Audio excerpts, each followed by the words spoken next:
Oke, pada video ini saya akan memperlihatkan salah satu penggunaan dari teorema Taylor untuk fungsi konveks. Jadi misalkan f dari AB ke R ya. Kemudian yang disebut fungsi konveks itu kurang lebih fungsi yang seperti ini ya. Jadi cekung ke atas gitu. Nah, jadi kalau ini adalah AB-nya, X sama dengan A, ini X sama dengan B.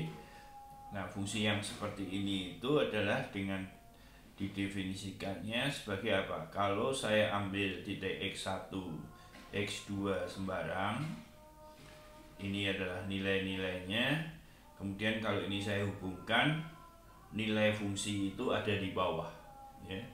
Jadi di sini definisinya adalah untuk setiap X1 dan X2 pada daerah definisi ya. Kemudian nilai fungsi X1 plus 1 min lambda kali X2 itu dimana, yaitu lambdanya itu nanti adalah di antara 0 dan 1 ya. Jadi kalau lambdanya 0 dia ada di X2 justru. Kalau bentuknya begini ya, tidak masalah. Kalau lambdanya 1 dia ada di sini, lambdanya setengah ada di sini ya. Kemudian tentu saja bergerak dari 0 sampai ke 1 di sini ya. Nah, nilai fungsinya itu lebih rendah, lebih bawah dibandingkan lambda 1 f x1 plus 1 min lambda fx2 ya. Jadi di sini inilah fx2-nya. Ini fx2, ini fx1. Maka nilai yang ini itu berada di sini. Ya, berada di sini. Oke, jadi inilah yang disebut sebagai fungsi konveks. Nah, kita sudah bisa menduga bahwa teorema berikut, jika f dari interval buka AB ke R, kemudian f double aksen X ada untuk setiap X di AB, maka fungsi f konveks jika f double aksen X itu positif, masih boleh sama dengan ya, positif untuk setiap X di interval AB ya. Sekali lagi kita punya teorema berikut ya. Jadi fungsinya turunan keduanya ada, maka dia konveks jika turunan keduanya positif ya. Jadi kita coba yang ke kanan, langsung pada turunan keduanya, yaitu f double aksen X adalah limit dari, kita bisa menggunakan ini ya. Jadi fx plus h min 2fx plus fx min h per h kuadrat ya. Nah, untuk membuktikan itu kita gunakan bahwa nilai dari fx ya, nilai fx itu bisa saya pandang sebagai f dari setengah X plus H ditambah setengah X min H ya. Jadi perhatikan kalau dijumlah ya sama dengan X. Nah, ini sekarang sudah ada angka konveksnya ya. Jadi ini lebih kecil dari setengah fx plus h ditambah setengah fx min h. Nah, dengan demikian kalau ini kita pindah ke kanan, kita akan punya setengah fx plus h mungkin setengahnya kita hapus saja sekalian ya. Kita hapus saja setengahnya.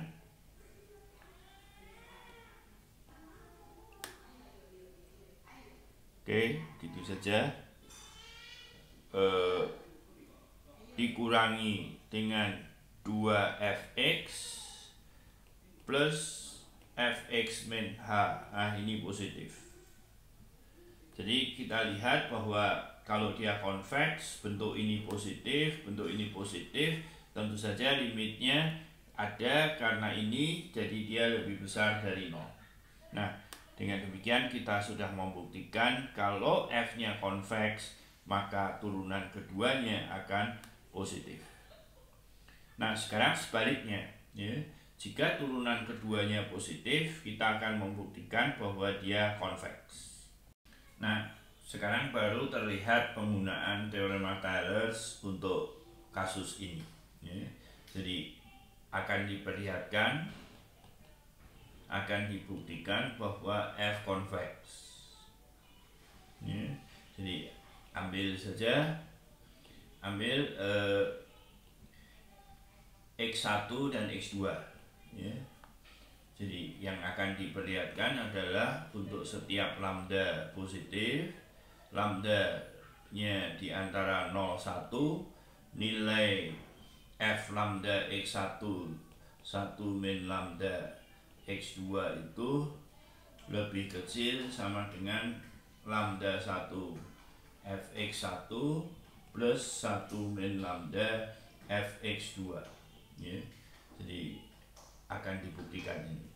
Nah, ya, akan dibuktikan. Oke, jadi kalau sekarang x1, x2 ada di situ, maka kemudian lambda itu di antara 0 dan 1, ambillah x0 itu adalah lambda x1 plus 1 min lambda kali x2, ya. Jadi seperti tadi, ini x1, ini x2, maka x0 itu bisa berada di sini. Nah, kita cari nilai dari fx1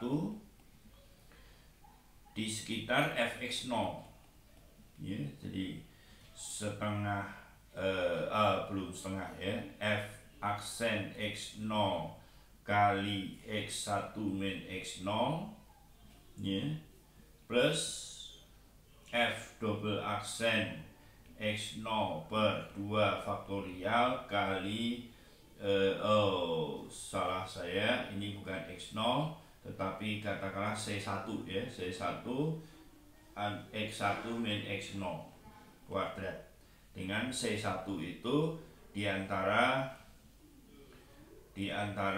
x1 dan x0, ya. Jadi bisa saja urutan x1 dan x0 nya berbalik, jadi saya tidak menulis langsung persis. Nah, hal serupa fx2 itu adalah fx0 plus f aksen x0 kali x2 min x0 plus f double aksen c2 per 2 faktorial x2 minus x0 kuadrat, dengan C2 diantara X2 dan X0, ya. Ini dibaca diantara. Ya. Nah, kemudian kita kalikan, ya, dengan lambda 1. Jadi yang ini kita kalikan dengan lambda 1, dan yang ini kita kalikan dengan 1 minus lambda, bukan lambda 1, ya, lambda saja, ya. Oh, ini salah, ya, ini harusnya lambda saja. Oke, maafkan, 1 minus lambda, ya. Jadi mungkin enak pakai putih. Jadi lambda kali fx1 plus 1 minus lambda kali fx2. Nah, ini dengan ini, ya. Jadi tadi lambda tapi kali ini, jadi dia sama dengan fx0, ya. Nah, kemudian ini plus f aksen x0 kurung lambda x1 lambda X1 betul,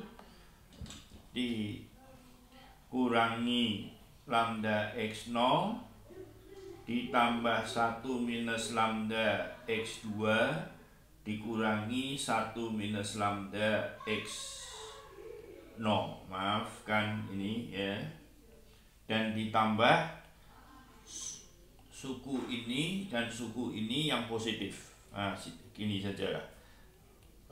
Saya tulis R12 yaitu jumlah dari yang dilingkari ini ya. Nah, kita lihat sekarang bahwa R12 itu positif ya. Anda lihat ini kuadrat, nilainya ini juga positif, nilai ini juga positif ya. Jadi dengan demikian ya, jadi ini positif. Oleh karena itu kalau ini saya buang ya, maka nilai ini lebih besar daripada sisanya ini ya. Jadi dia lebih besar dari fx0 plus f aksen x0 kali ya, ini dengan ini tadi adalah x0 dikurangi lambda ini kali ini juga x0, jadi 0 ya, ini 0 gitu. Dan suku R2 nya sudah dibuang dan dia positif, oleh karena itu nilainya yang bagian sisa ini lebih kecil. Jadi kita sudah membuktikan bahwa kalau f nya turunan keduanya positif, maaf di sini turunan keduanya positif, maka fungsi f tersebut convex, tapi harus punya turunan kedua.